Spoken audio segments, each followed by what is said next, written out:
அனைவருக்கும் வணக்கம். திருவாரூர் ஆழித்தேர் பற்றிய சில தகவல்களை நாம் இப்பொழுது தெரிந்து கொள்வோம். சோழர் கால கட்டிடக்கலைக்கு மாபெரும் சான்றாக விளங்குவது திருவாரூர் தியாகராஜர் கோவில்.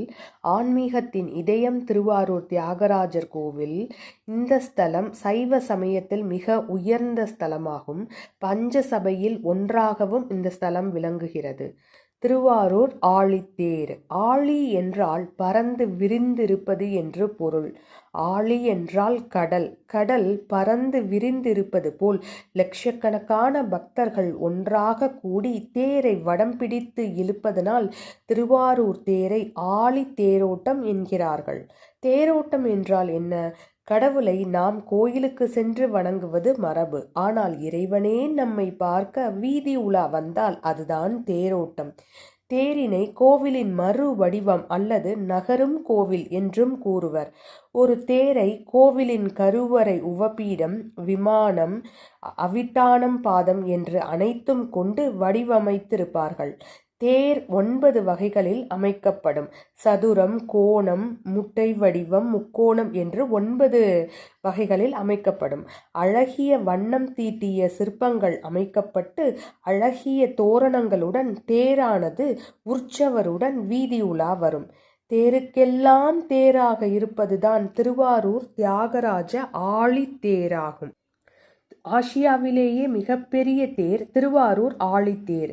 வார்த்தையால் வர்ணிக்க முடியாத அழகு திருவாரூர் தேர். தேர் அசைந்து அசைந்து வருவதே பேரழகாக இருக்குமாம். திருவாரூர் தேர் திருவிழா 36 நாட்கள் நடக்கும் பிரம்மாண்ட திருவிழாவாகும். மாசிஹஸ்தம் நட்சத்திரத்தில் கொடியேற்றத்துடன் தொடங்கி பங்குனி உத்திரத்தில் தீர்த்தவாரி பாத தரிசனம் வரை 27 நட்சத்திரங்களுக்கும் விழா நடக்கும். ஆகையால் யார் பார்த்தாலும் பாவங்களும் தோஷங்களும் தீரும். இப்பொழுது திருவாரூர் தேர் எவ்வாறு அமைக்கப்பட்டிருக்கிறது என்பதை பற்றி நாம் தெரிந்து கொள்வோம். இந்த தேர் 4 நிலைகளை உடையது. அவை நிலை 1 6 மீட்டர், இரண்டாவது 1.2 மீட்டர், மூன்றாவது 1.6 மீட்டர், நான்காவது 1.6 மீட்டர் உயரம் கொண்டவை. தேரின் சக்கரம் 2.59 மீட்டர் விட்டம் கொண்டவை. அலங்கரிக்கப்படாத போது ஆழித்தேர் சுமார் 30 அடி உயரமாகும். அலங்காரத்திற்கு பிறகு 48 அடி உயரமும் 64 அடி அகலமும் கொண்டது. பின்னர் விமானம் 12 அடி, தேர்க்கலசம் 6 அடி என முழுவதுமாக அலங்கரிக்கப்பட்ட பின்னர் 96 அடியாகும். அலங்கரிக்கப்படாத மரத்தேரின் எடை 220 டன்களாகும். அலங்கரிக்கப்பட்ட பின்னர் 350 டன்களாக இருக்கும். அப்பொழுது 5 டன் எடையுள்ள பனஞ்சப்பைகள், 50 டன் மூங்கில்கள், 10 டன் எடையுள்ள சவுக்கு மரங்கள் பயன்படுத்தப்படுகிறது. இந்த தேர் 7 அடுக்குகளை கொண்டது. பூதப்பார், சிறு குரு தலம், பெரிய உருத்தலம், நடகாசனம், விமாசனம், வேவாசனம், சிம்மாசனம், பீடம் என்று 7 அடுக்குகளை கொண்டது. இந்த தேரின் 4வது நிலையில்தான் தியாகராஜ சுவாமி இருப்பார். அந்த பீடம் மட்டுமே சுமார் 31 அடி உயரம், 31 அடி அகலம் கொண்டதாகும்.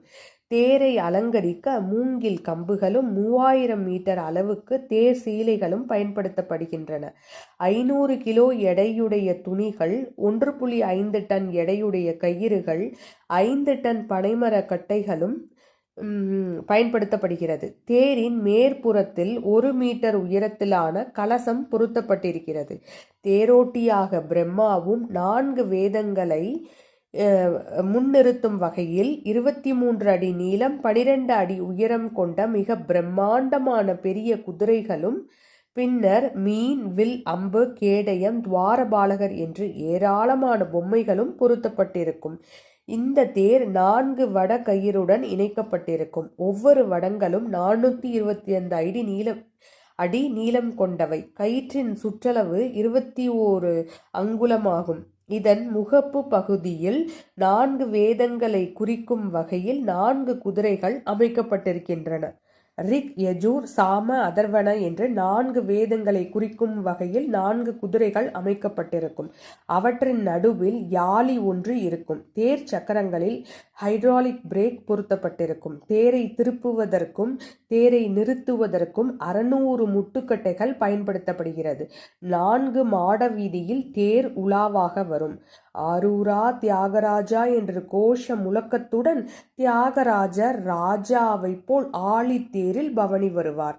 இந்த தேர் முதலில் 1740 ஆண்டு உருவாக்கப்பட்டது. பின்னர் 1930 ஆண்டு புதுப்பிக்கப்பட்டது. 1970 ஆண்டில் இருந்து இந்த தேரோட்டம் நடைபெற்று வருகிறது. தேரோட்டம் அன்று கிடைக்கும் ஆனந்தம் என்பது எல்லையில்லாததாகும். திருவாரூர் தேரோட்டம் பார்ப்பதற்கு நிச்சயம் புண்ணியம் செய்திருக்க வேண்டும். அதனால்தான் திருவாரூரில் பிறந்தாலே முக்தி என்று கூறுகிறார்கள். சிவசிவ நம சிவாய, சிவசிவ நம சிவாய, சிவசிவ நம சிவாய, சிவசிவ நம சிவாய. அனைவரும் முடிந்தால் ஒரு முறையாவது திருவாரூர் ஆழி தேரோட்டத்தை காண வேண்டும். நன்றி. நற்பவி.